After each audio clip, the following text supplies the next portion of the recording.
Del concepto de fuerza centrípeta. Para esto tenemos que retomar o repasar brevemente los conceptos que hemos visto de primera y segunda ley de Newton. Y lo que voy a explicar también ya lo he explicado en esos temas anteriores, incluso también en el tema de fuerza centrípeta. Así que trataré de explicarlo de una manera breve.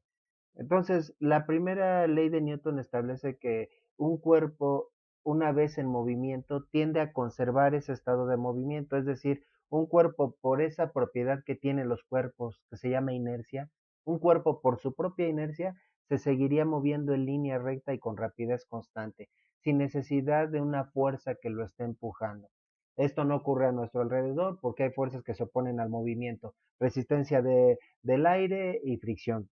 ¿Verdad que ya lo habíamos mencionado? Bueno, entonces también incluso el ejemplo del cohete espacial también ya lo habíamos mencionado. Imaginemos que hay un cohete espacial que está volando, ¿verdad? Ahí en medio del espacio, con una velocidad, una cierta velocidad de, ¿te gustan 1000 kilómetros por hora? Bueno, no importa. Tiene sus propulsores, tiene sus propulsores apagados. Entonces, ¿qué pasaría con la nave? ¿Se iría deteniendo? No, seguiría moviéndose con velocidad constante, ¿sí? Conservaría ese estado de movimiento, recorriendo distancias iguales en tiempos iguales, ¿sí? Todo esto ya lo hemos visto previamente. ¿Qué pasaría si esa nave espacial de repente prendiera sus propulsores? ¿Sí? Vamos a poner ahora, vamos a encender los propulsores de esta nave. ¿Qué pasaría con su movimiento? En este caso, entonces, al prenderse los propulsores, bueno, tercera ley de Newton incluso, el cohete empuja los gases hacia atrás, los gases empujan al cohete, ¿hacia dónde? Hacia adelante. Si estás de acuerdo, los cohetes, el cohete se está moviendo hacia la derecha. Una cosa es hacia dónde se está moviendo y otra cosa es hacia dónde se dirige la fuerza que recibe el cohete. Bueno, en este caso, ambas apuntan hacia la derecha, aunque son vectores distintos, ¿verdad? Entonces el cohete recibiría una fuerza hacia la derecha. Vamos a dibujar un vector de fuerza que apunte hacia la derecha también. ¿Qué pasaría ahora con el movimiento de esa nave? Ya lo hemos mencionado anteriormente. ¿Sí? Si hay una fuerza también hacia la derecha, vamos a ponerla por aquí. Entonces, bueno, eso va a hacer que ahora se cumpla en el cohete la segunda ley de Newton. Una fuerza no equilibrada produce una aceleración. Una característica de la aceleración es que va a tener la misma dirección que la fuerza o la fuerza resultante. En este caso, solo tenemos una fuerza, vamos a considerarla como fuerza resultante. Entonces, también habría una aceleración hacia la derecha. ¿Y qué provocaría esto en la nave? Bueno, pues esto haría que su velocidad fuera aumentando y aumentando y aumentando, ¿sí? Modificaría la magnitud, en este caso modificaría la magnitud de la velocidad, de manera que a medida que avance la nave, iría aumentando esta, ¿verdad? Y por lo tanto, habría aceleración y en los mismos intervalos de tiempo cada vez iría recorriendo una distancia mayor. Bueno, ahora imaginemos la siguiente situación. Otra vez, todo esto ya lo habíamos mencionado. Pensemos que la nave ahora se está moviendo. En, es más, en todos los ejemplos que voy a poner, vamos a considerar que la nave se está moviendo hacia la derecha, ¿sí? Pero ahora está orientada en sentido contrario. A lo que me refiero es a lo siguiente, y de hecho hemos planteado esa pregunta anteriormente. ¿Puede una nave moverse como en reversa por el espacio? Sí, sí, de hecho es necesario cambiar la orientación de la nave, ¿sí? Porque esto va a servir como acelerador, como freno y incluso como volante, como vamos a ver a continuación. Entonces está desplazándose hacia la derecha. Aunque la veamos apuntando hacia la izquierda, aquí el vector velocidad nos indica que la nave se está moviendo de reversa. De reversa, nave, de reversa, ¿sí? Bueno, pues posible, ya dijimos que sí.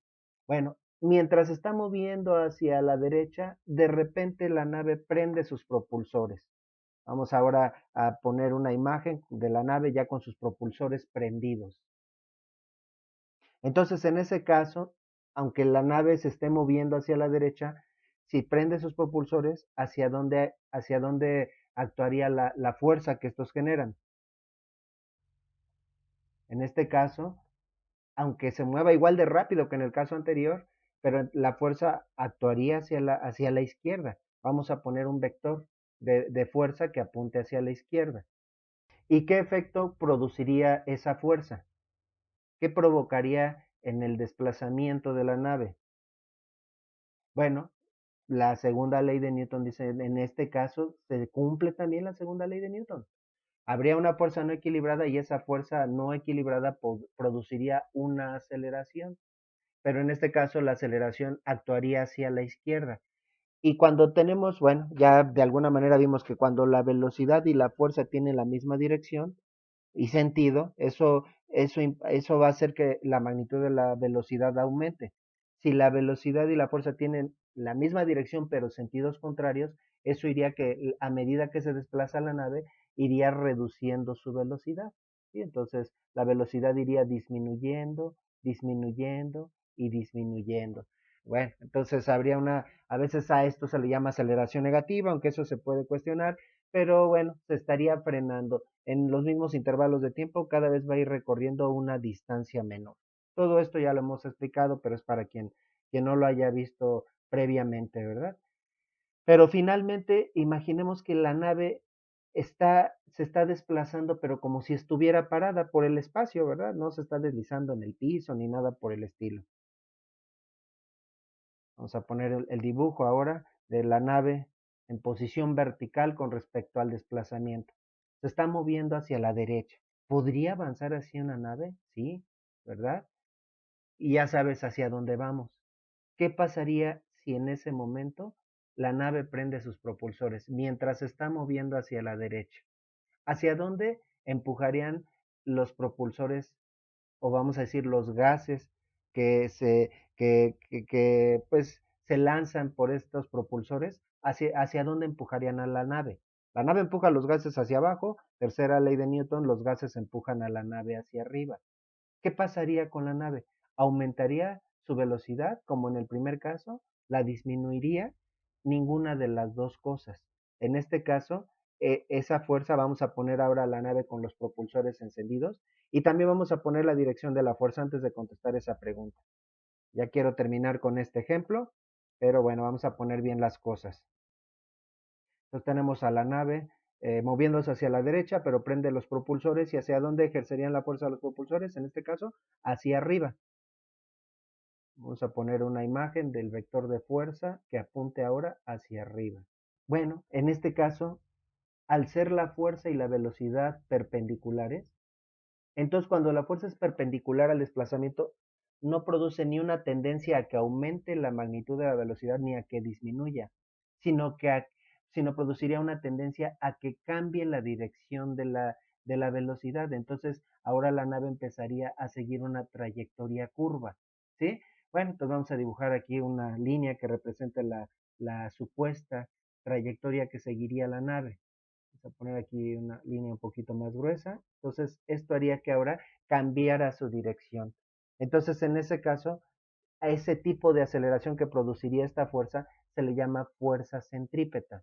La fuerza centrípeta es una fuerza que influye o que está asociada al cambio de dirección y no al cambio de magnitud de la velocidad. Produce solamente cambio en la dirección y no cambio en la magnitud de la velocidad. Y esa es de la aceleración que vamos a hablar en este tema. Aquí vamos a poner línea punteada, bueno, porque estamos representando la trayectoria. Bueno, por cierto, para que siga esa tendencia a solo cambiar la dirección, tendría que estar modificándose la dirección de la fuerza. Sí, porque en este caso, por ejemplo, en este punto, ¿hacia dónde se estaría moviendo la nave? Bueno, siempre de manera tangencial a esa curva que yo veo ahí. ¿Qué quiere decir de manera tangencial? Va a seguir una dirección como que roza esa curva. Entonces, en este caso, la velocidad apuntaría en esta dirección. Voy a cambiar el grosor de la línea. Y entonces, en ese caso, si la fuerza siguiera actuando hacia arriba, entonces, además de modificar la dirección, también modificaría la magnitud, porque ambas flechas apuntan hacia arriba. Habrían las dos condiciones, un cambio en la dirección y cambio en la magnitud. Si yo quiero que siga solamente cambiando la magnitud, también la dirección de la fuerza tendría que modificarse de manera que siempre sea perpendicular. Vamos a trazar aquí una línea perpendicular a la fuerza, más o menos así, y en ese caso solo habría cambio en la dirección. Entonces, ¿qué característica tiene la fuerza centrípeta? La fuerza centrípeta siempre vamos viendo algunos detalles, siempre actúa de manera perpendicular al desplazamiento, ¿verdad? Entonces vamos a poner aquí el vector B siempre estuvo representando fuerza y el vector azul siempre estuvo representando velocidad. Finalmente pongo la deducción de la fuerza centrípeta. Dice la definición con base en todo lo que hemos explicado. Es una fuerza asociada exclusivamente al cambio en la dirección de la velocidad y no a su magnitud. Una fuerza que solo modifica el hacia dónde se mueve algo y no el qué tan rápido se mueve algo, y que provoca que un cuerpo siga una trayectoria circular. Ya también habíamos puesto este mismo ejemplo que voy a poner a continuación en el tema de aceleración centrípeta. Y tal vez ahorita te estés preguntando, es como la aceleración centrípeta. Es que están íntimamente relacionadas. La segunda ley de Newton nos dice que fuerza y aceleración están íntimamente relacionados. Imaginémonos que estamos viendo una piedra, así como que se hace seguir una trayectoria circular con una onda, así como en la historia de David y Goliat, ¿no? Estamos viendo la onda desde arriba, como si hubiera un dron grabando la escena, ¿no? Entonces, bueno, ¿quién o qué produce la fuerza que hace que la cuerda, que la piedra gire o siga una trayectoria circular? Bueno, diríamos pues David, ¿no? Profesor, bueno, sí, pero en realidad David ejerce una fuerza sobre la cuerda y la cuerda a su vez ejerce una fuerza sobre la piedra. Es la cuerda la que está ejerciendo la fuerza sobre la piedra. Ahora, entonces, si hemos dicho que para que no hayan cambios en la magnitud, sino solo en la dirección, la fuerza y y la dirección del desplazamiento tienen que ser perpendiculares, ¿hacia dónde actuaría en ese momento la fuerza? Vamos a considerar que la piedra pues está girando en este sentido, ¿no? Bueno, eso realmente prácticamente no cambiaría si invirtiera el sentido. Entonces, bueno, si está girando así, en ese instante, ¿hacia dónde se movería? Aquí nos estamos basando en otro concepto que ya habíamos visto en el tema de movimiento circular uniforme, que es la velocidad lineal o velocidad tangencial. La trayectoria que seguiría la piedra en ese momento sería tangencial a la circunferencia, es decir, como rozando a la circunferencia. Si se cortara la cuerda, si cortáramos la cuerda, en ese instante la piedra saldría disparada en esta dirección. Mientras que, por ejemplo, cuando la piedra esté en esta posición, cuando esté en este punto, vamos a ponerlo por aquí, en ese instante la piedra estaría siguiendo esta otra dirección. Y eso se podría comprobar también porque si en ese instante se lanzara la piedra, pues saldría disparada precisamente en esa dirección. Bueno, voy a modificar un poquito la dirección. Como que siento que no estaba tan bien hecha la tangente. Sí, siempre tiene que ser. Y si aparte estamos considerando, y es lo que vamos a hacer, vamos a considerar que el movimiento es circular uniforme. ¿Qué quiere decir eso? Que la piedra siempre tarda el mismo tiempo en dar la vuelta, ¿sí? Para que la velocidad lineal sea constante, el periodo tiene que ser el mismo. Aquí ya tenemos que retomar conceptos que hemos visto del movimiento circular uniforme. Entonces, este tipo de velocidad le llamamos velocidad lineal o velocidad tangencial. Entonces, la dirección de la fuerza que ejerce la cuerda hacia dónde tiene que apuntar, tendría que apuntar hacia abajo, vertical hacia abajo. Si la fuerza en este punto es horizontal, la aceleración tendría que ser vertical y hacia abajo, porque por otro lado, si fuera vertical y hacia arriba, eso haría que la piedra siguiera una trayectoria curva, pero con el otro sentido, ¿verdad? Entonces tiene que ser vertical y hacia abajo. En este punto, ¿hacia dónde actuaría la fuerza? Bueno, ahí ya no sería ni completamente vertical ni completamente horizontal, pero sí se tiene que cumplir que siga siendo perpendicular a la dirección de la fuerza. Bueno, en ambos casos, la fuerza hacia dónde apunta. En ambos casos, hacia dónde apunta la fuerza. Vamos a considerar que aquí está el centro de la circunferencia, pues en ambos casos la fuerza apunta hacia el centro. Por eso se le llama fuerza centrípeta. Entonces, la característica que tiene la fuerza centrípeta es que siempre apunta hacia el centro de curvatura. Por otro lado, la piedra no tiene que completar el círculo para que haya fuerza centrípeta. Con que un objeto siga una trayectoria circular, aunque sea solamente durante un instante, en ese instante sobre el cuerpo actuó una fuerza centrípeta. Bueno, como ya habíamos mencionado, pues ya habíamos visto conceptos del movimiento circular uniforme, ya habíamos visto bastantes fórmulas y habíamos hablado de otro concepto que se llama aceleración centrípeta. ¿Cómo se calcula o cuál es la fórmula de la fuerza centrípeta? Bueno, pues si ya repasaste el tema de aceleración centrípeta, la fórmula prácticamente ya la tenemos, porque aquí sigue siendo válida la fórmula de la segunda ley de Newton.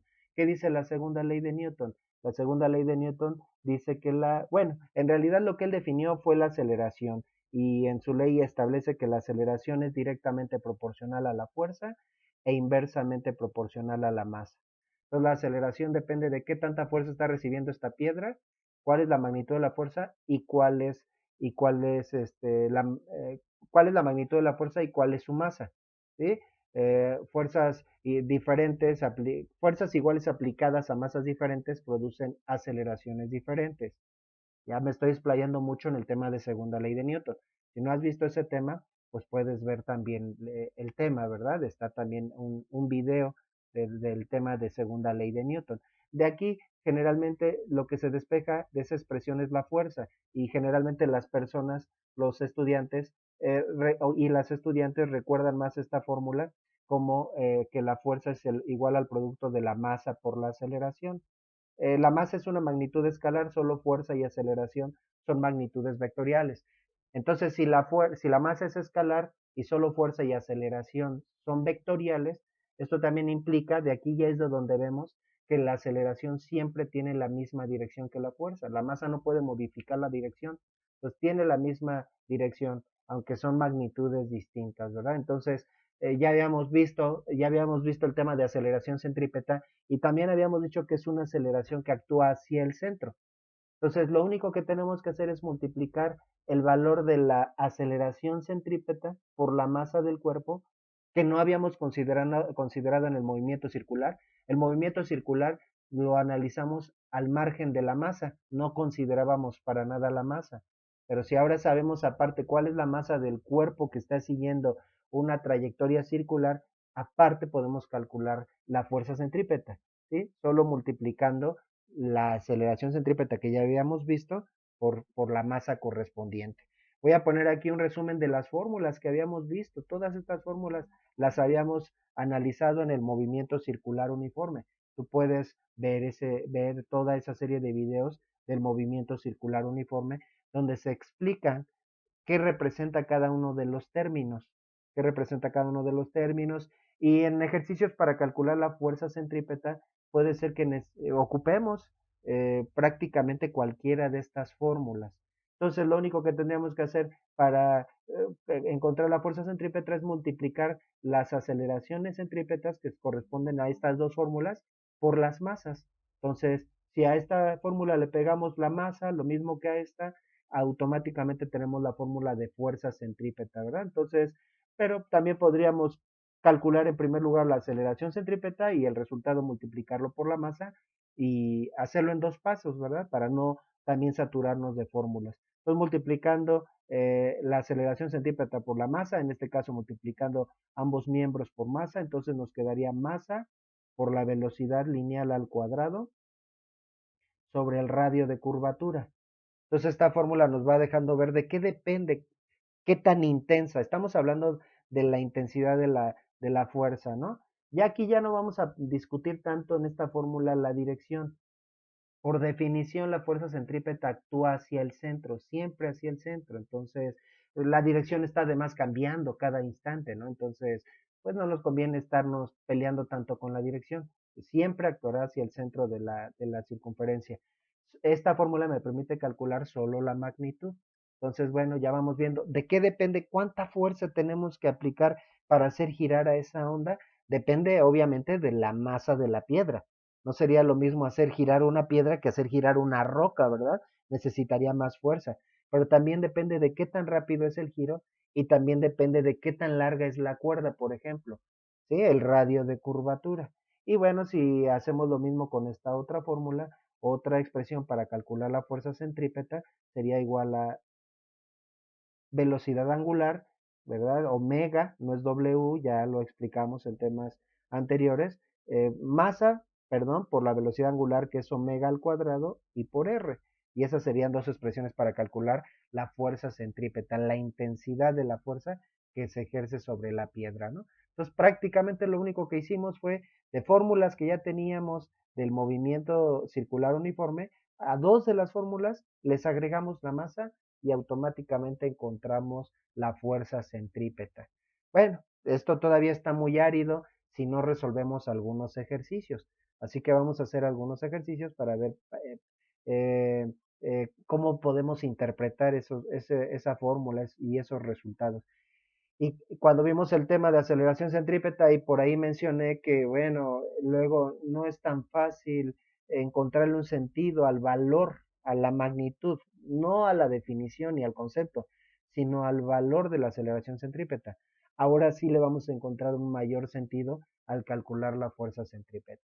Bueno, pues ahora vamos a hacer ejercicios. Ahorita lo que hemos discutido es el concepto de fuerza centrípeta. Bueno, sigamos con los ejercicios. Bien, pues vamos a resolver nuestro primer ejercicio de aceleración de fuerza centrípeta y pues también vamos a tratar de interpretar el resultado. ¿Qué estamos calculando? ¿Qué significado o sentido tiene el resultado? Ahí está el enunciado. Calcular la fuerza centrípeta que actúa sobre un automóvil de 1200 kilogramos que se desplaza a 54 kilómetros por hora en un punto de una curva cuyo radio de curvatura es de 48 metros. Valga la redundancia, ¿verdad? Bueno, pues para ilustrarlo, bueno, la masa del automóvil creo que no tienen tanto inconveniente, es un coche de 1200 kilos, ¿verdad? Y se está desplazando en una curva. La curva puede ser más abierta o más cerrada y eso es lo que está relacionado con el radio de curvatura. Vamos a considerar que este pequeño puntito que vemos por aquí es el auto que estamos analizando, ¿no? Entonces en ese punto se está moviendo. ¿Qué trayectoria o qué dirección seguiría el coche en ese punto? Una dirección tangencial, como si estuviera rozando a la curva, ¿verdad? Por lo tanto, el dato que nos están dando es la velocidad lineal o velocidad tangencial del coche, los 54 kilómetros por hora. Obviamente no va a seguir con esa dirección, en cada instante va cambiando la dirección ese automóvil, pero siempre va a ser tangencial a la curva. Pues bueno, vamos a poner aquí de color negro ahora nuestro coche que pues representa una partícula. Ahora dice radio de curvatura. ¿Por qué se llama radio de curvatura? Bueno, esto nos recuerda que el coche no tiene que completar un círculo completo para considerar que tiene un radio esa curva, ¿no? Un segmento de esa curva tiene un radio, ¿verdad? Aunque no sea un círculo completo. ¿Y por qué dice en un punto de una curva cuyo radio de curvatura? O sea, como dando a entender que en cada punto podría cambiar el radio de curvatura. Sí, así es. Podría cambiar, digamos, la geometría de la curva, que en unas partes sea más amplia la curva y en otras partes sea más cerrada, aunque se busca cuando se diseñan las vialidades, pues que tenga digamos, un trazo homogéneo, ¿no? Que no varíe tanto el radio de curvatura. Entonces, bueno, para que una vez que uno establece la posición del volante, pues se mantenga esa posición el mayor tiempo posible, ¿no? Entonces, bueno, en un punto, en una sección de la curva, la podríamos considerar como parte de un círculo, ¿sí? Un círculo, solamente una parte de un círculo. Y ese círculo del que forma parte ese tramo de la curvatura, pues ese tramo de la carretera, pues tiene un centro y un radio respectivo. A esa distancia entre el centro y el radio es a lo que se le llama el radio de curvatura, ¿verdad? Por eso, por eso radio de curvatura, porque solo es de la curva, no del círculo. La autopista no es un círculo completo. Bueno, entonces los datos, en pocas palabras, los datos que nos están dando es la velocidad lineal, la masa del automóvil, bueno, primeramente era la masa, pero ya puse primero la velocidad lineal, se mueve a 54 kilómetros por hora. ¿Y por qué es la velocidad lineal? Pues la definición de velocidad lineal es la velocidad o rapidez que tiene una partícula que se mueve siguiendo una trayectoria circular a lo largo de su trayectoria, ¿verdad? Bueno, aunque no se complete el círculo. Bueno, entonces esa es la velocidad lineal, la masa del automóvil son 1200 kilogramos. Y por otro lado tenemos el radio de curvatura. El radio de curvatura son 48 metros. Aquí tenemos dos unidades de longitud. En velocidad lineal tenemos kilómetros y en el radio de curvatura los metros. Eso nos generaría ahí pues un inconveniente. Entonces tenemos que hacer de alguna manera una transformación. ¿Qué tendremos que transformar? La velocidad lineal a unidades que tengan metros o el radio de curvatura a kilómetros. La verdad es que tenemos que transformar la velocidad lineal a unidades que tengan metros. En pocas palabras, a metros sobre segundo. ¿Por qué? Porque además la fuerza, queremos que el resultado esté en newtons y los newtons llevan metros, ¿no? Si no mal recuerdan, la definición de newton es kilogramo metro sobre segundo cuadrado. Entonces necesitamos, en pocas palabras, metros y segundos, no kilómetros ni horas. Y para eso a su vez, pues tendríamos que recordar la equivalencia entre kilómetros por hora y metros sobre segundo. Entonces, bueno, del tema de cinemática ya vimos de dónde sale esta equivalencia, puedes revisarlo. Un metro sobre segundo equivale a 3.6 kilómetros por hora. Siempre lo repito, este 3.6 sale de una combinación de que una hora tiene 3600 segundos y un kilómetro tiene 1000 metros. Es que en realidad son dos unidades las que se están convirtiendo. Se ve muy rara esa equivalencia, pero es la equivalencia para pasar de metros sobre segundo a kilómetros por hora. Aquí queremos pasar de kilómetros por hora a metros sobre segundo, entonces tendríamos que dividir. Y si tenemos dudas si es multiplicación o dividir, podemos aplicar una simple regla de tres, recordando que vamos a poner los valores con las mismas unidades uno debajo del otro. O sea, kilómetros por hora debajo de kilómetros por hora. O sea, aquí se multiplican los valores cruzados, 1 por 54, y se divide entre el valor que sobra, entre 3.6. Bueno, de ahí ya encontramos lo que habíamos pensado desde hace rato, que es una división. Si dividimos 54 entre 3.6, eso nos da como, perdón, estaba haciendo mala operación, 54 entre 3.6 son 15 metros sobre segundo.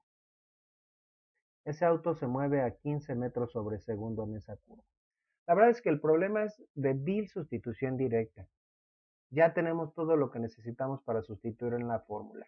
¿Cuál es la incógnita? La fuerza centrípeta, que la estamos representando como F subíndice C. Tenemos dos fórmulas. Las demás fórmulas tal vez las ocupemos en otros ejercicios y todas estas son fórmulas del movimiento circular uniforme, ¿verdad? También, bueno, por ahí dejamos también la equivalencia entre metros sobre segundo y kilómetros por hora para cuando se necesite. Entonces, bueno, pues hay que ver qué datos tenemos. ¿Cuál es la fórmula para la cual tenemos los datos? Pues evidentemente la primera de las dos fórmulas. Son los tres datos que tenemos. Así que solo hay que sustituir. Entonces la fuerza centrípeta, ¿verdad? Sería igual a, haciendo la sustitución, masa 1200 kilogramos por la velocidad lineal, que son 15 metros sobre segundo elevados al cuadrado. 15 metros al cuadrado va afuera del paréntesis, por velocidad lineal al cuadrado, entre o sobre el radio de curvatura. Y el radio de curvatura, bueno, voy a poner mejor una línea recta.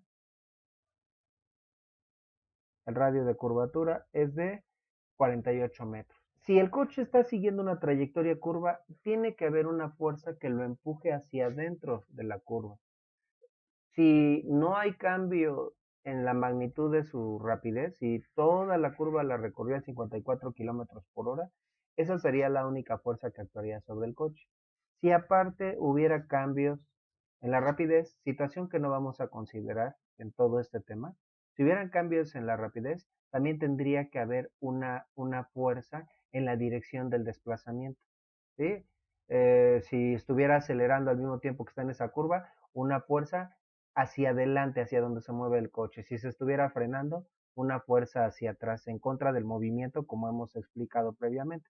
Pero aquí estamos calculando solo independientemente de si lleva rapidez constante o está cambiando, solo estamos calculando la fuerza que actúa hacia el centro y que es la que tiene que ver con su cambio de dirección, la fuerza que hace posible ese cambio de dirección, ¿verdad? Lo que estoy tratando de decir es que puede ser que esa no sea la única fuerza que actúa sobre el coche. Sí sería, ya dijimos, sí que, si lleva una rapidez constante, ¿sí? Bueno, eh, eso no necesitamos saberlo para resolver el problema. Ah, por otro lado también, si yo solo calcular esta parte corresponde a la aceleración centrípeta. Estamos multiplicando masa por aceleración, que es la segunda ley de Newton. Sí, porque todo eso es velocidad lineal al cuadrado entre el radio de curvatura. Es esta parte. Entonces es prácticamente solo multiplicar aceleración centrípeta por la masa. Bueno, vamos a hacerlo en partes. Para no volver a escribir todo, este 15 al cuadrado es igual a 225. ¿Qué unidades tendría? Vamos a ponerlo así para que quede claro de dónde sale. Metros cuadrados sobre segundo cuadrado. Se elevan también las unidades, numerador y denominador, ¿verdad? Entonces, bueno, ya nada más multiplicamos ese 15 por 1200. En el numerador nos quedaría un 270,000. ¿Qué unidades? Bueno, pues el kilogramo, ¿a qué multiplica? ¿Al numerador, al denominador, a los metros cuadrados, a los segundos cuadrados o a los dos? Ya lo hemos visto en otros temas, solo multiplica al numerador. Bueno, esto es de las fracciones. Un 5 por un 2 tercios, ¿a qué multiplica el 5? ¿Al 2, al 3 o a los dos? Solo al numerador, ¿sí? Y bueno, por eso luego se le pone un 1 para que no haya confusión, recordando que el numerador se multiplica numerador por numerador y denominador por denominador. Entonces, en pocas palabras, serían 27,000 en el numerador kilogramos metro cuadrado sobre segundo cuadrado, entre 48, entre 48 metros. Y ya nada más hacemos esa división, 270,000 entre 48, el resultado son 5,625. ¿Qué unidades? Bueno, si en el numerador tengo kilogramo metro cuadrado sobre segundo cuadrado, y en el denominador tengo metros, le pongo un 1, medios por medios, extremos por extremos. Entonces en el numerador tengo kilogramo metro cuadrado o kilogramo metro por metro entre, y en el denominador tendría metros sobre segundo cuadrado, se cancelan unos metros y entonces nos quedarían kilogramo metro sobre segundo cuadrado, ya que es igual esa combinación de unidades a newtons. Estamos viendo, no habíamos hecho el análisis de unidades, pero es compatible las unidades con las unidades de fuerza, ¿verdad? Entonces sería una fuerza de 5,625 newtons. Ese sería el resultado. Entonces hay una fuerza que empuja el coche hacia el centro para que modifique su dirección. Si no hubiera una fuerza que lo mueve hacia un lado, se movería en línea recta el coche y esa fuerza tiene esa magnitud, 5,625 newtons. Bueno, que solo para darnos una idea, si dividimos eso entre 9,8, el valor estaría en kilogramos fuerza. Entonces habría una fuerza como de un poco más de media tonelada hacia adentro, ¿no? De 574 kilogramos fuerza, ¿no? ¿Y quién le da esa fuerza?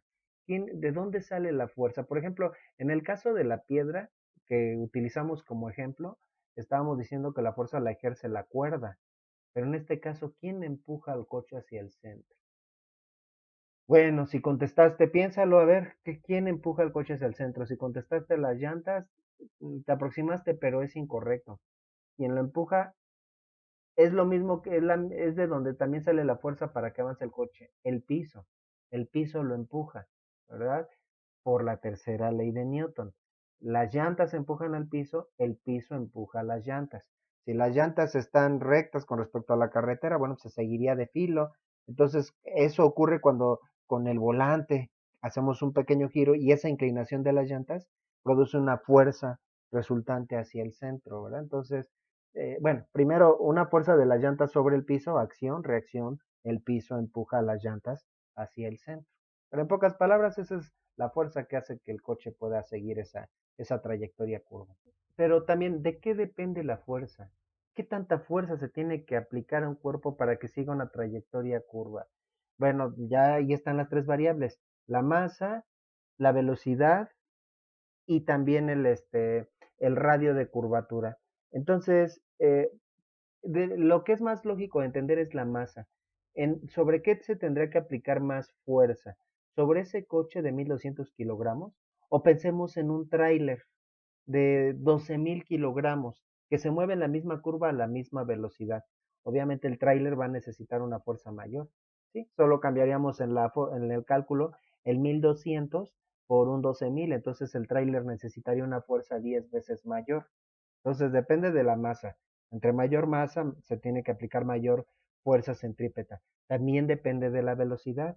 Si aquí cambiáramos este 15, por ejemplo, por en lugar de que el coche fuera 54 kilómetros por hora, si fuera al doble de velocidad, a 108 kilómetros por hora, ¿se duplicaría la fuerza centrípeta? No, como la velocidad va al cuadrado, entonces la fuerza centrípeta aumentaría 4 veces. Si fuera 3 veces más rápido, como la velocidad va al cuadrado, la fuerza centrípeta aumentaría 9 veces, ¿sí? Porque aquí en lugar de manejar un 15 al cuadrado, manejaríamos, por ejemplo, con un 30 al cuadrado, eso nos daría un 900, que eso es 4 veces 225.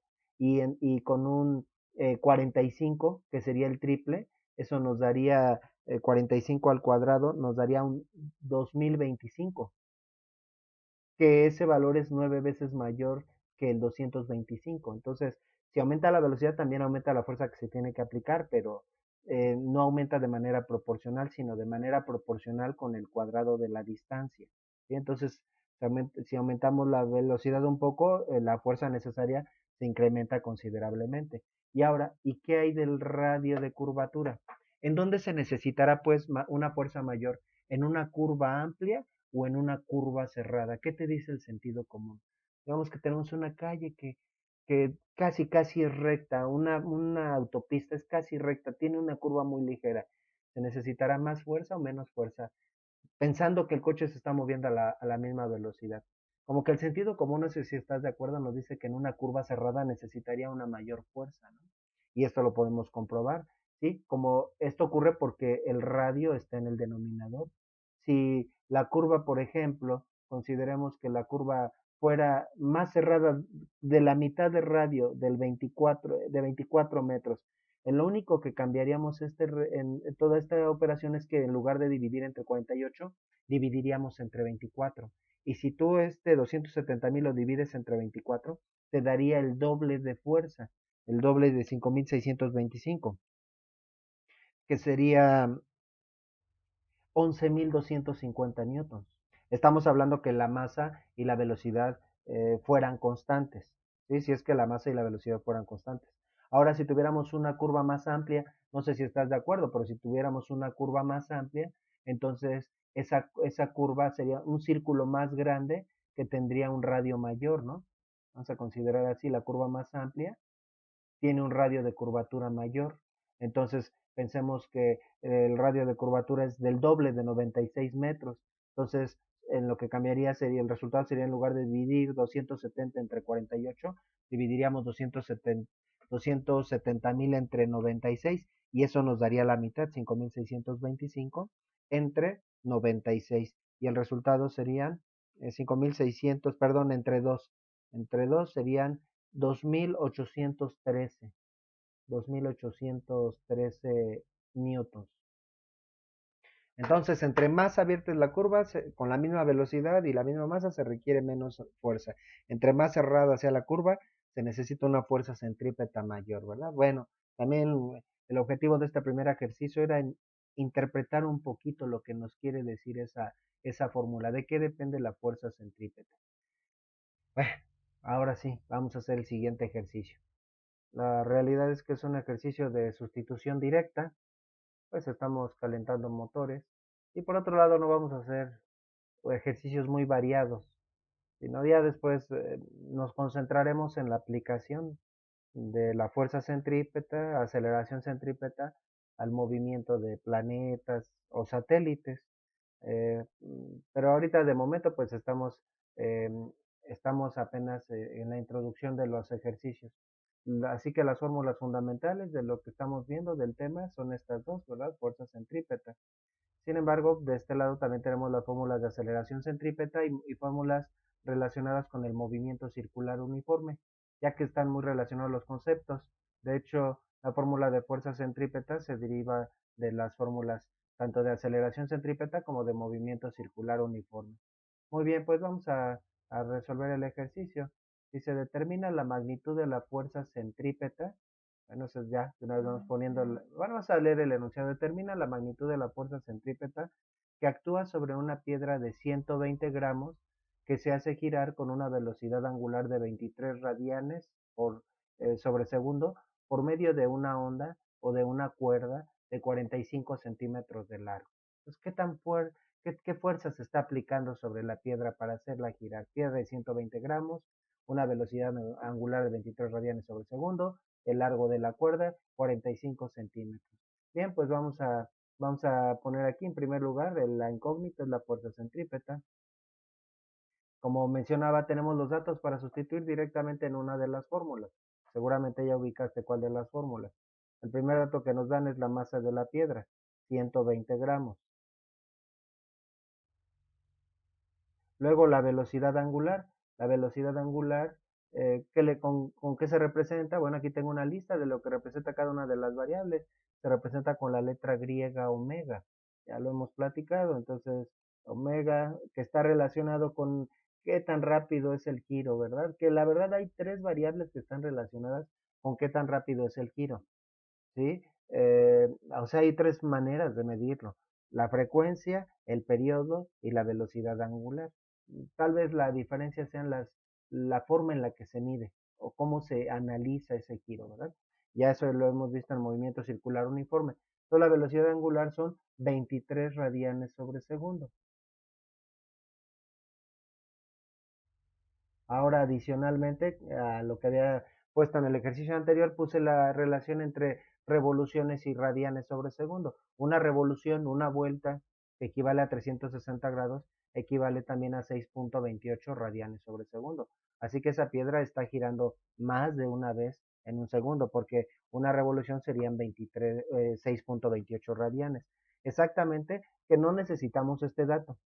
No pretendo distraer o confundir, pero para darnos una idea, esto equivaldría a 3.66 revoluciones por segundo, aplicando esa equivalencia. Es decir, esa piedra estaría girando entre 3 y 4 veces en un segundo. ¿Sí? Solo es para darnos una idea, no necesitamos ese dato, por eso lo retiramos. Y luego, aparte, tenemos otro dato que la longitud que va a su vez, la longitud de la cuerda va a corresponder, bueno, esa cuerda es la que va a hacer que la piedra se mueva siguiendo una trayectoria circular. Realmente es la cuerda la que va a ejercer directamente la fuerza sobre la piedra, ¿no? Y esa cuerda va a hacer que la piedra se mueva siguiendo una trayectoria circular y su largo correspondería al radio de curvatura o al radio de giro, ¿verdad? Entonces el radio de giro sería de 45 centímetros. Como a fin de cuentas la fuerza la vamos a calcular en Newton, y recordando el Newton es igual a kilogramo metro sobre segundo cuadrado, en estas unidades tenemos como unidades de longitud los metros y como unidad de masa los kilogramos. Así que tanto la masa como el radio los tenemos que transformar. La masa a kilogramos y el radio a metros. Entonces, bueno, ¿cuántos kilogramos o a cuánto correspondería en kilogramos la masa? Bueno, tendríamos que dividir entre 1000, recordando que un kilogramo tiene 1000 gramos o bien recorrer el punto decimal 3 lugares a la izquierda. Esto sería igual a 0.120 kilogramos o 0.12 kilogramos, ¿verdad? Bueno, no sería correcto 1.2 porque 1.2 kilogramos serían 1200 gramos, no 120. Y 45 centímetros, bueno, es menos de un metro, ¿no? Un metro tiene 100 centímetros. En otras palabras, hay que dividir entre 100 o recorrer el punto decimal 2 lugares a la izquierda. Esto corresponde a 0.45 metros. Ya tenemos, ¿verdad? Los datos que necesitamos. Tenemos dos fórmulas. Analizando los datos, masa, velocidad angular, radio de curvatura, pues es evidente que es en esta fórmula en la que vamos a sustituir los valores. Bueno, entonces la fuerza centrípeta sería sencillamente, dije ya, tercera vez que lo repito, un problema de sustitución directa. Entonces la masa, 0.12 kilogramos, solo nos detuvimos un poquito para hacer las conversiones pertinentes de los datos. por la velocidad angular. Ya mencionamos en temas anteriores, en explicaciones anteriores, que para las fórmulas de aceleración centrípeta y movimientos y fórmulas de velocidad lineal y también fuerza centrípeta por extensión, en las unidades de velocidad angular no vamos a considerar los radianes, no los sustituimos ya como vamos, si quieren, véanlo como una regla arbitraria. Aunque la velocidad angular son radianes sobre segundo, los vamos a sustituir como solamente 1/segundo las unidades. El periodo que se mide en segundos sobre ciclo, solamente lo vamos a sustituir como segundos. Y la frecuencia que son ciclos sobre segundo o hertz, los sustituiríamos como 1/segundo también, igual que la velocidad angular. ¿Sí? Entonces, bueno, eh, entonces dice la fórmula por la velocidad angular al cuadrado, seguimos en esta fórmula, velocidad angular 23 radianes sobre segundo, pero quedamos que lo vamos a sustituir como 1/segundo elevado al cuadrado y por el radio de giro o radio de curvatura por 0.45 metros. En el ejercicio, en el ejercicio anterior habíamos mencionado que la fuerza centrípeta era inversamente proporcional al radio y en esta fórmula vemos que es directamente proporcional. ¿Es directa o inversamente proporcional? La verdad es que es inversamente proporcional. Lo que pasa es que en la velocidad angular ya está incluido también el radio, ¿sí? En la velocidad angular y va en el denominador. Y si lo despejamos aquí de la fórmula de velocidad lineal, quedaría en el denominador y al elevarlo al cuadrado tendríamos radio al cuadrado en el denominador que multiplica por radio. Entonces, pero bueno, a fin de cuentas ya no nos perdemos tanto con eso. La velocidad angular es inversamente proporcional al radio de curvatura. Bueno, vamos a casi volver a escribir esto solo para elevar el 23 al cuadrado. Entonces serían 12 kilogramos y 23 al cuadrado serían 529. También las unidades se elevan al cuadrado, entonces 1 al cuadrado es 1, segundos al cuadrado, pues 1/segundo cuadrado por 0.45 metros. Y ahora sí ya podemos hacer el producto de esas tres cantidades. 529 por 0.12 y por 0.45. El resultado serían 28.56, redondeando a tres cifras significativas, 28.6. ¿Qué unidades? 28.6. Bueno, vean aquí la combinación que tenemos. Podemos ver primero estas dos, kilogramo metro, que quedarían en el numerador sobre segundo cuadrado, que son precisamente los newtons. Entonces así sí hay digamos, coherencia con las unidades de fuerza. Si hubiéramos sustituido los radianes, entonces ahí tendríamos como una contradicción. Entonces por eso así se tienen que sustituir. Este sería el valor, que también no es parte del enunciado, pero en kilogramos fuerza equivale a una fuerza casi de 3 kilogramos. Se tendría que aplicar una fuerza continua de 3 kilogramos hacia el centro, porque así es la fuerza centrípeta, para hacer girar a esa piedra de esa manera, ¿no? De esa masa y de esa manera. Muy bien, vamos a hacer ahora el siguiente ejercicio. Dice, ¿cuál es la fuerza centrípeta que actúa sobre un cuerpo de 400 gramos, que gira con una frecuencia de 4 Hz y un radio de curvatura de 70 centímetros? ¿Sí? Entonces, o radio de giro. Bueno, este ejercicio ya se va a poder resolver en dos pasos, sin embargo, tengo varios caminos, varias posibilidades para resolverlo. Y con este ejercicio también pretendo explicar todas las variantes prácticamente eh, con las que podríamos o de las que podríamos resolver este ejercicio, ¿no? Entonces, bueno, vamos a poner los datos. Entonces tenemos la masa del cuerpo es de 400 gramos y como vimos en el ejercicio anterior, pues necesitamos la masa en kilogramos, esto corresponde a 0.4 kilogramos, pero vamos a ponerlo primero en gramos, 400 gramos, que esto es lo mismo que 0.4 kilogramos, así vamos a utilizar el valor para que el resultado quede de newtons, y luego dice una frecuencia de 4 Hz, la frecuencia es de 4 Hz. Recordando, si tenemos la frecuencia, pues prácticamente, bueno, voy a poner las unidades a las que corresponden 4 Hz. 4 Hz es lo mismo que 4 ciclos sobre segundo. Bueno, en general se refiere a 4 repeticiones por segundo. En el caso de un movimiento circular, pues 4 vueltas por segundo, ¿verdad? Ciclos por segundo. Entonces esa piedra está dando 4 vueltas en un segundo, es lo que quiere decir este valor. Y también ya habíamos mencionado que a partir de la frecuencia podemos encontrar el periodo. Ya hablamos de este concepto.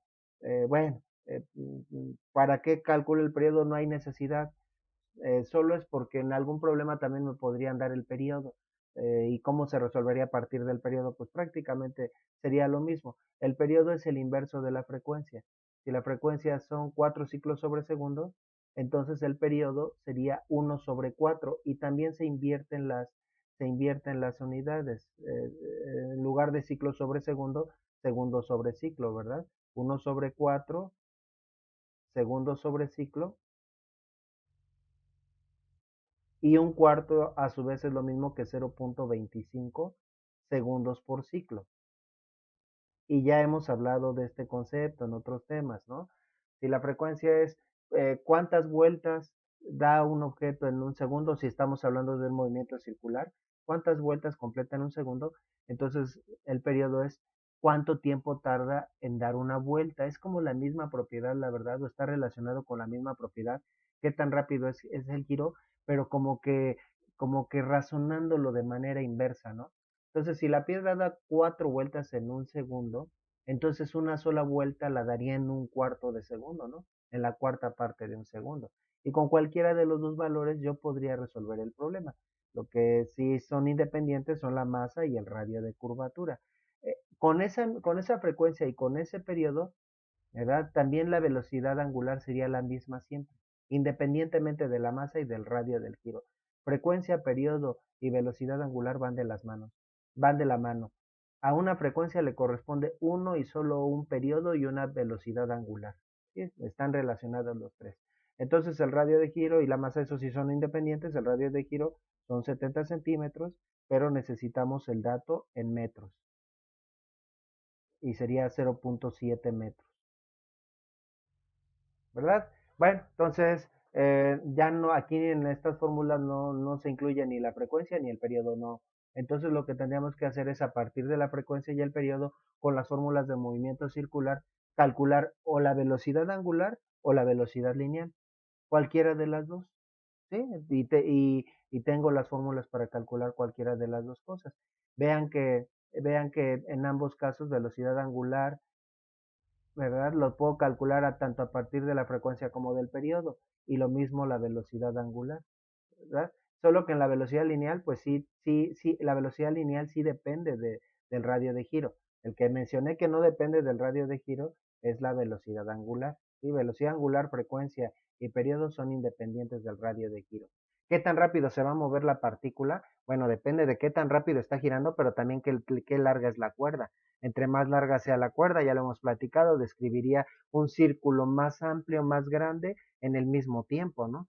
Si es que es la misma velocidad angular, por eso la velocidad lineal sí depende del radio de giro o del radio de curvatura. Bueno, vamos a hacerlo de las dos formas. Vamos a poner aquí alternativa uno o primera forma. Bueno, vamos a ponerle alternativa uno. Entonces vamos a hacerlo con la velocidad angular, primeramente. Entonces la velocidad angular es igual a 2pi entre el periodo o 2pi por la frecuencia. Bueno, aquí me están dando la frecuencia. Entonces, pues vamos a calcularlo. Entonces sería 2pi o 6.28 por 6.28 por la frecuencia, que son 4 ciclos por segundo. Y bueno, vamos a hacer la operación. Y ya en su momento, sí hay que remitirnos a ese tema. Ya en su momento explicamos que esta fórmula está hecha para que el resultado quede en radianes sobre segundo. Y ya en el tema de movimiento circular uniforme explico por qué. Pero la verdad es que básicamente estamos haciendo una conversión. Un ciclo equivale a 6.28 radianes. Entonces es como si multiplicáramos esto por 6.28 radianes que hay en un ciclo. Entonces de esa manera se cancelarían los ciclos y quedarían los radianes sobre segundo, ¿verdad? Bueno, ya terminé explicando por qué. En realidad esto es como una fórmula y está hecho específicamente para que queden radianes por segundo. Serían 6.28 por 4 y el resultado serían 25.12, 25.12, 25.1 con tres cifras significativas, radianes sobre segundo. En esta fórmula el resultado siempre va a estar en radianes sobre segundo. Si me dieran, estoy considerando que en un problema nos dieran el periodo en lugar de la frecuencia. Bueno, pues entonces con la fórmula del periodo sería 2pi entre el periodo. Bueno, da lo mismo 6.28. Bueno, y el periodo es 0.25, perdón que me regrese. Entonces da lo mismo y lo puedes comprobar 6.28 por 4 que 6.28 entre punto 25. ¿Sí? Pues, y ahí se demuestra que son el inverso de la frecuencia y el periodo. Hace esa operación, 6.28 entre punto 25, 25.1. Y también esta fórmula está hecha para que el resultado quede en radianes sobre segundo. ¿Sí? Bueno, entonces ya con la velocidad angular, pues seguiríamos el mismo camino que en el ejercicio anterior. En el ejercicio anterior teníamos la velocidad angular, pues la fuerza centrípeta sería igual a la masa son 0.4 kilogramos, por la velocidad angular al cuadrado. La velocidad angular al cuadrado son 25.1, pero ¿qué unidades manejamos aquí? Ya en la fórmula de aceleración centrípeta y velocidad lineal, ni nada de radianes, ni ciclos, ni revoluciones, ¿verdad? Solo el tiempo, se dejan las unidades de tiempo. Entonces serían 1 sobre segundo al cuadrado y todo multiplicado por el radio de giro, el radio de curvatura, por 0.7 metros. Bueno, entonces vamos a hacerlo en dos partes. Aquí nos quedaría 0.4 kilogramos por 25.1 al cuadrado. Bueno, aquí tengo con todas las décimas el resultado. Esto lo elevamos al cuadrado, serían 631.0, pues 631. Menciono que hay después del punto decimal para ver si el resultado se quedaría como 631 o 632. Las unidades también se elevan al cuadrado, quedaría 1 sobre segundo cuadrado y por 0.7. Y el resultado ya de toda esta operación, sigo guardando aquí, almacenando todas las décimas, 631 por punto 4 y por punto 7, y lo menciono por si a lo mejor tú haces la operación así como está escrita y te da un resultado ligeramente diferente, que tal vez no sea el caso, es por las décimas que tengo acumuladas. Eso da 176.68. Redondeando a tres cifras significativas, lo dejaríamos como 177. ¿Qué unidades? Kilogramo, metro, sobre segundo cuadrado, newtons, ¿verdad? Y ese sería el resultado. Voy a marcar aquí el resultado. Muy bien, pues entonces ahí está la fuerza centrípeta. Ahora pudimos haberlo resuelto y voy a poner aquí con otro color, alternativa 2, calculando la velocidad lineal en lugar de la velocidad angular. Entonces ahí está la fórmula de velocidad lineal. Se supone que nos dieron la frecuencia, entonces utilizaríamos la que lleva frecuencia, utilizaríamos esa expresión, nos velocidad lineal, que tiene que ver con qué tan rápido se mueve ese objeto a lo largo de su trayectoria circular. Entonces serían 2pi y 2pi son 6.28 por la frecuencia son 4 ciclos por segundo, pero aquí lo sustituimos solo como 1 sobre segundo, y por el radio de giro, y el radio de giro son 0.7 metros. Y el resultado de esta operación serían 6.28 por 4 y por 0.7. El resultado son 17.58, pues 17.6 lo dejamos con tres cifras significativas. ¿Qué unidades? Metros en el numerador, segundos en el denominador, metros sobre segundo, que son unidades de velocidad. Entonces esa piedra, perdón, estoy diciendo que es piedra, el enunciado dice un cuerpo. Ese cuerpo se está moviendo a 17.6 metros sobre segundo.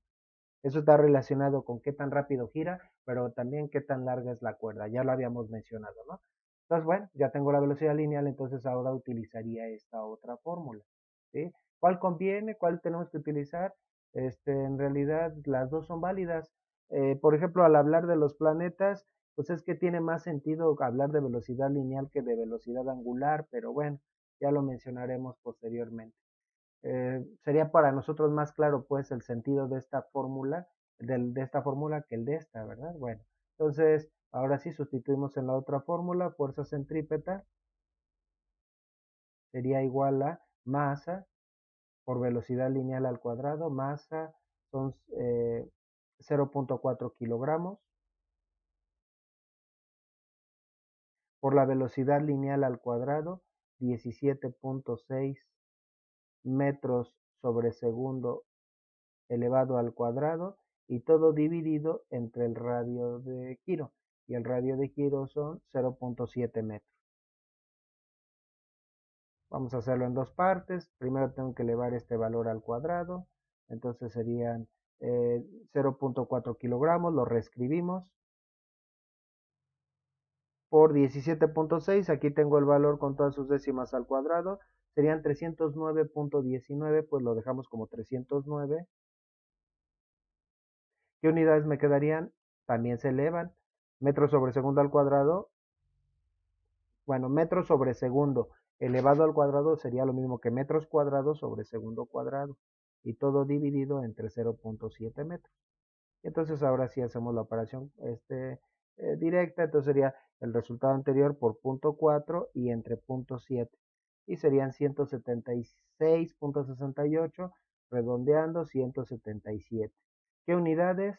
En el numerador tendría eh, kilogramo, este kilogramo multiplica solo al numerador, serían kilogramo metro cuadrado sobre segundo cuadrado, y dividido entre metros, le añadimos otros metros, no, perdón, un 1, y entonces, para poder aplicar la llamada ley del sándwich, nos quedarían kilogramo metro cuadrado en el numerador, que es metro por metro, entre metro segundo cuadrado en el denominador, medios por medios en el denominador, se cancelan unos metros, ¿y qué es que nos queda? Kilogramo metro sobre segundo cuadrado, ¿qué es eso? Newton. Ya habíamos hablado también de esas unidades, serían 177 newtons. Llegamos al mismo resultado, lo cual pues nos deja ver que las dos fórmulas son válidas. El grado de dificultad pues prácticamente es el mismo. Sí, la verdad es que este procedimiento, la alternativa uno lleva menos variables, pero prácticamente tienen el mismo grado de dificultad. Bueno, pues este es el concepto de fuerza centrípeta. Ya la siguiente sección ahora va a ser aplicación de la fuerza centrípeta al sistema solar y el movimiento de los planetas en particular. Bueno, pues con esto terminamos el concepto de fuerza centrípeta.